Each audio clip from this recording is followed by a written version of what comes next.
When I look back now, it feels almost impossible to explain why I kept going back to something that made me cry every single time. Pain has a way of teaching you things you never knew you needed to learn, and sometimes it also has a way of pulling you closer to people in the strangest, most unexpected ways.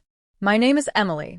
I am 34 years old, born and raised in Texas, and for most of my adult life, I thought I understood what love and resilience were supposed to look like. That was until the day my world shifted because of an accident I never saw coming. It happened 2 years ago on a spring morning when I was driving back from visiting my parents. A pickup truck came out of nowhere, ran a stop sign, and hit me hard on the driver's side. I don't remember much of the impact itself, only waking up days later in a hospital bed with my brother's hand around mine and my mother's face stained with tears. The accident left me with injuries that I had no idea would change my life in every possible way. My pelvis was fractured, my back injured, and the doctors told me there was a chance I might never walk the same again. At first, I didn't believe them. I thought it was just fear speaking. But the truth was, even after the surgeries and the stitches and the endless nights where painkillers barely took the edge off, I realized that my life had been split in two, before the accident and after. It was during one of my therapy sessions that I first met Michael. He was not the kind of person you forget easily. He had this way of walking into a room like he knew exactly why he was there and what he was meant to do. Tall, with sandy brown hair and warm, steady blue eyes, he was my physical therapist, assigned to help me relearn how to use muscles that had been torn apart in the crash. I remember that first session so vividly because I was so angry.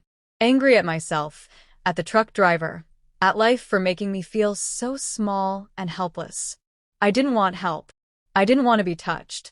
But Michael was patient. He didn't flinch when I yelled or when I cried. He just waited. "You can hate me if you need to," he said quietly one day when I refused to try a certain stretch. "But you can't hate yourself forever. We're going to do this one way or another. And you're stronger than you think." In those early days, every movement felt like a betrayal. Even the smallest exercises hurt in ways I can't even begin to describe. I'd lie there on that cold therapy table and bite my lip to keep from screaming as he guided my leg up, rotated my hip, pushed me to sit up straighter. Every position hurts differently. I told him one day, when the pain radiated so much I couldn't see straight. He nodded, looking at me like he understood exactly what I meant, even though he'd never been in my place. What surprised me most, though, was that even with the pain, I started asking him to do it again. Every time we finished a set of movements, no matter how badly I wanted to quit, something inside me whispered, "Again." Because deep down I knew that was the only way forward. Our sessions became the center of my life. I would wake up in the morning dreading them, but also needing them. Sometimes the pain was so bad that I hated him for making me go through it, and yet I couldn't wait to see him walk into that room. His voice became an anchor. He never made me feel weak, even when he had to hold me up because I couldn't stand. Weeks turned into months.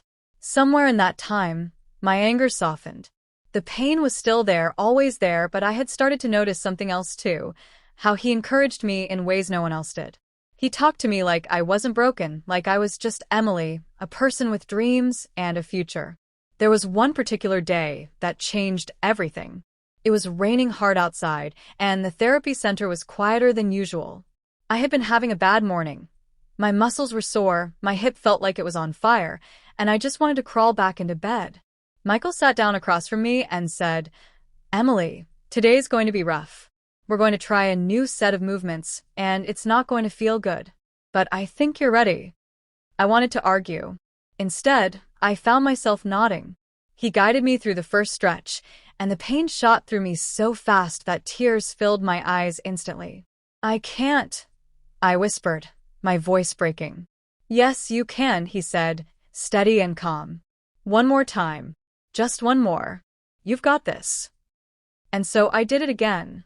And again. And every single time it felt like my body was breaking apart, but with each repetition, I realized something was happening. I was getting a little stronger. Not much, but enough to know it mattered. By the end of the session, I collapsed onto the table, sweaty and exhausted, tears streaming down my face. He handed me a bottle of water and a towel and said, "Emily, do you know why I push you so hard? Because I know you're going to come out on the other side of this stronger than you ever imagined." For the first time since the accident, I believed him. After that, I started showing up differently. I didn't just do what he asked. I asked him to push me harder. Again, I'd say when he thought I was done, "Let's do it again." And every time, he'd give me this small smile that made me feel like I wasn't just as patient. There were days I hated the process so much I thought about quitting. And there were days I left feeling like I'd won a war. But through it all, something deeper was building between us. It wasn't romantic, not then, but it was a connection I hadn't felt with anyone in a long time. By the time a year had passed, I was walking without a cane. Slowly, carefully, but on my own 2 feet. The first time I made it across the room without support, Michael was standing there with his arms crossed, grinning like he had just watched someone climb a mountain. "See," he said. "I told you you'd get here." We celebrated that small victory, and as silly as it sounds, that night I went home and cried for hours. Not because I was sad, but because I realized I had come through something I thought would break me forever. But life isn't as neat as we want it to be. Even after all the progress, there are still days when I wake up and the pain is unbearable. Every position still hurts differently. Sitting, standing, lying down, it all has its own way of reminding me what happened. And yet, I still show up. I still go back. Now, 2 years later, Michael is no longer just my therapist. He's my friend. He's the person I text when I feel like giving up, the one who reminds me how far I've come when I can't see it for myself. And if I'm being honest, there are feelings I don't talk about, feelings I'm not sure what to do with. Because somewhere along the way, the man who helped me stand up also taught me how to live again.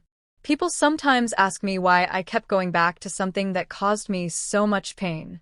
The answer is simple. Because sometimes pain is the only way to find out what you're capable of. And because in that pain, I found a strength I never knew I had, and someone who believed in me when I couldn't believe in myself. So, yes, every position hurt differently. It still does. But I ask for it again and again because every repetition is a step closer to healing. And in the end, that's worth everything.